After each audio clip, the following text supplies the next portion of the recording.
Step into a world of romance and mystery with Tamora Rose.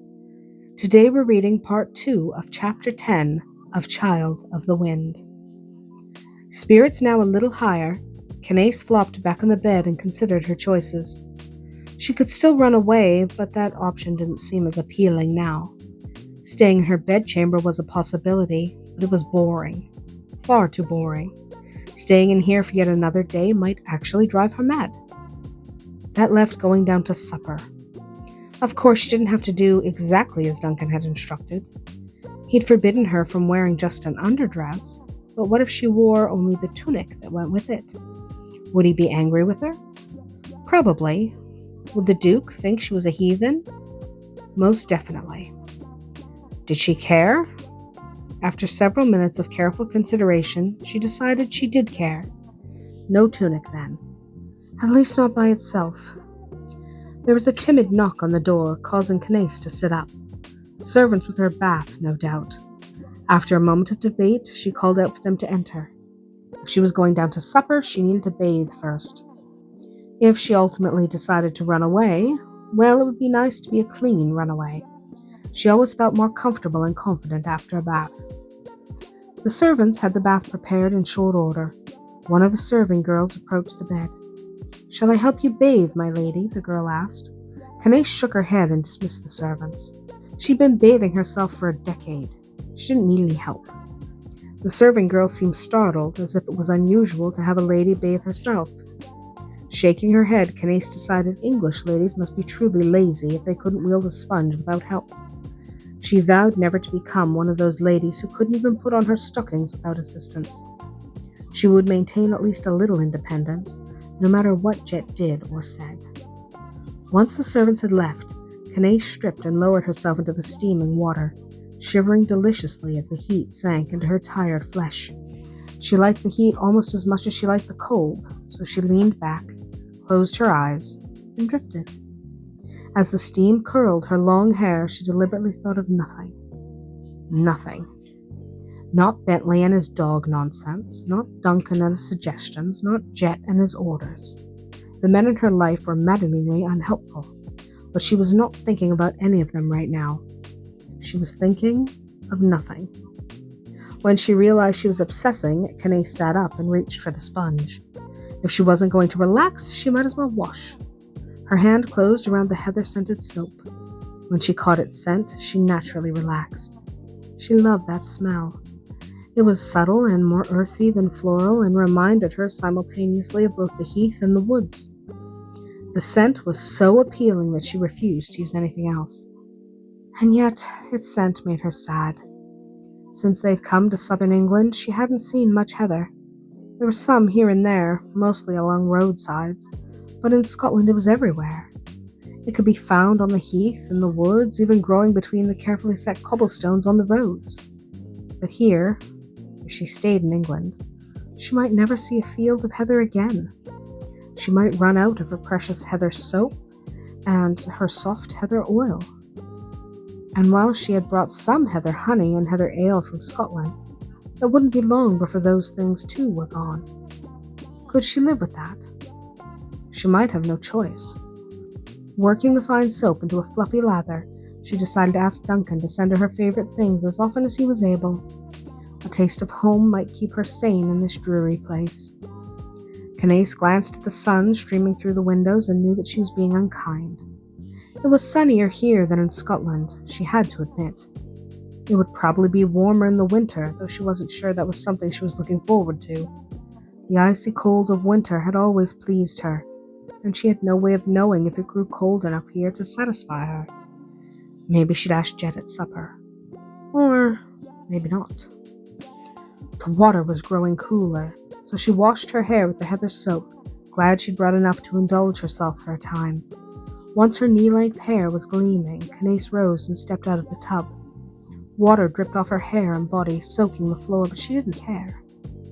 Her skin was wet and glistening, allowing her to feel the air moving around her. The sensation was heavenly.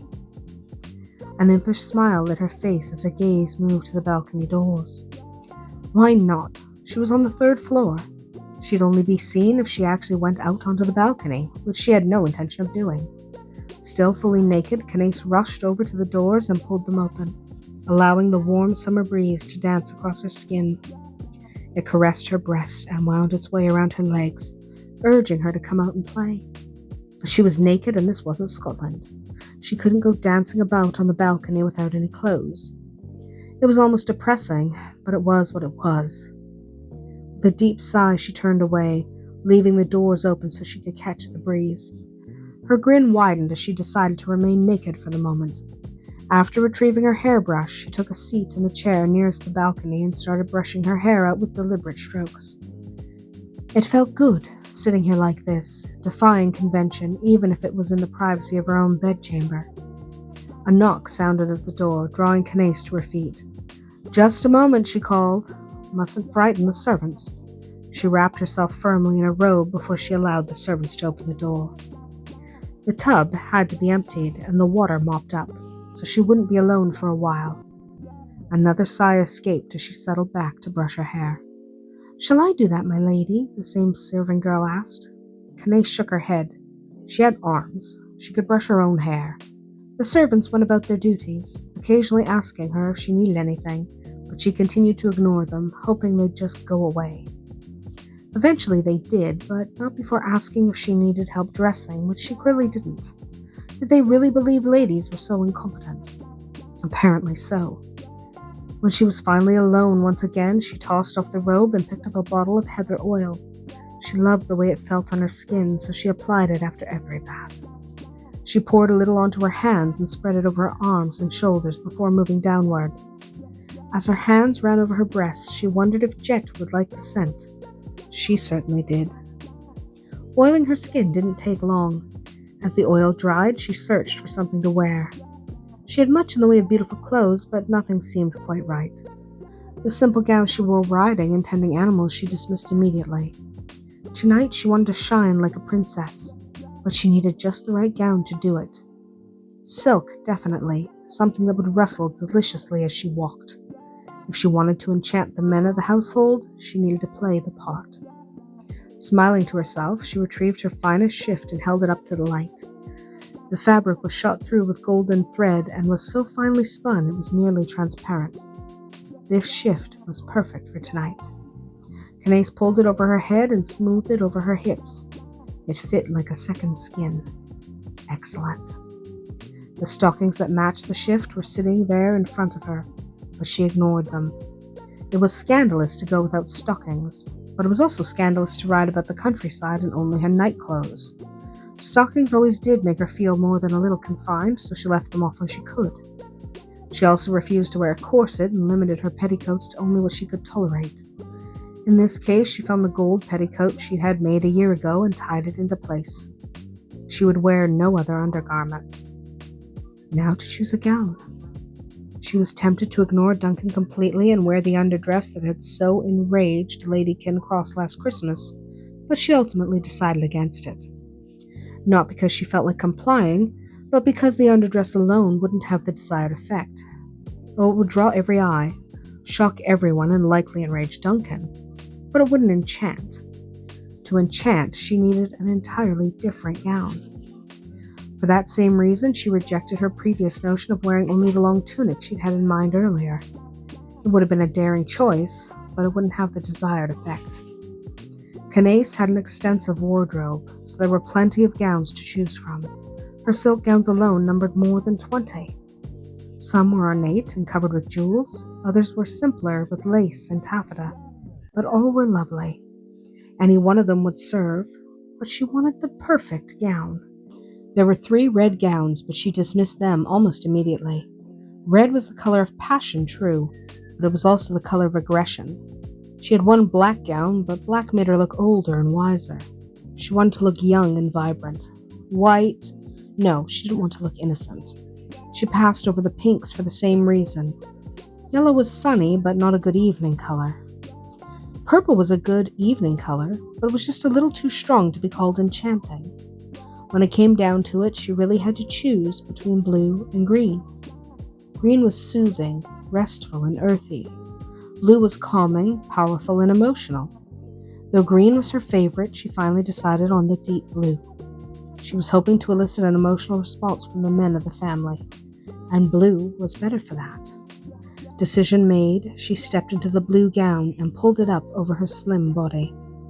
She had to struggle a little to fasten it, but she didn't even consider calling for a maid. She could do it, just took a little contorting. Good thing she was young and flexible. When the gown fastened, she went in search of her jewel box. It was still in one of her trunks, so there was some digging involved, but eventually she drew forth the box and set it on the bed. She had many jewels, most of them given to her by Duncan, but she rarely wore them. Jewels were too gaudy for her tastes, but tonight she had a particular look in mind. She needed her amber. The amber was a new addition to her collection, and some of the few pieces she'd actually purchased herself. A trader had come to Kingcross only last summer and displayed his wares. The only items that had caught her picky eyes were the pieces of gold set with amber. The amber was so clear, so bright, and matched her eyes perfectly. She remembered needing it, so she bought it. All of it. 3 sets of earbobs, 2 brooches, 4 bracelets, 1 jeweled belt, and 2 necklaces. She couldn't wear it all, but she could make an effort. Only 1 pair of earbobs, obviously, so she picked the most delicate set. The bracelets could all be worn, 2 on each wrist, and she needed the belt to finish off her gown. Candace found herself unable to choose between the brooches, so she solved that particular dilemma by affixing one to her belt and placing the other one on her gown between her breasts. The necklace would complete the look. There were 2, but she chose the one that drew attention to her delicate bosom. Her breasts might not be as large as some women could boast, but she'd work with what she had.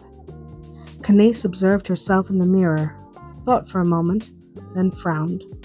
Something was missing. Her gaze fell on the second necklace, and she suddenly knew what to do with it. A knock came at her door, but her eyes didn't leave the necklace. As she picked up the delicate gold chain, the door swung inward. "Aren't you ready yet?" Duncan asked, clearly annoyed. "Almost," she promised. "I just have to fix my hair." He raised an eyebrow. "Do you want me to call a servant? It might be faster." "No, I can do it." Candace didn't blame him for thinking she might need help. Her auburn hair hung almost to her knees and could take an hour to brush out, but since she'd already brushed it and she intended to leave it loose, she needed only a moment. Taking up the necklace, she wound the gold chain into her hair so that the amber pendant was suspended across her forehead. She giggled at the exotic picture she presented, stood, and faced Duncan. "Enchanting enough?" she asked as his eyes widened. She gave a little twirl so he could see the full effect. Duncan let his eyes move over her as he considered her appearance. Dressed all in blue and gold, she was more than enchanting. She was sensual. If Jet didn't approve of her now, he was a fool. Surely no man was stupid enough to refuse a lady as attractive as the one twirling before him. Candace finished her twirl and looked at him expectantly. He could only nod. Offering his ward an arm, Duncan led her from the bedchamber. "Just remember to give him a chance," Duncan pleaded. That's it for today. If you enjoyed this chapter, stay tuned for more tales of romance. Until we meet again, may your days be filled with passion and just a touch of magic.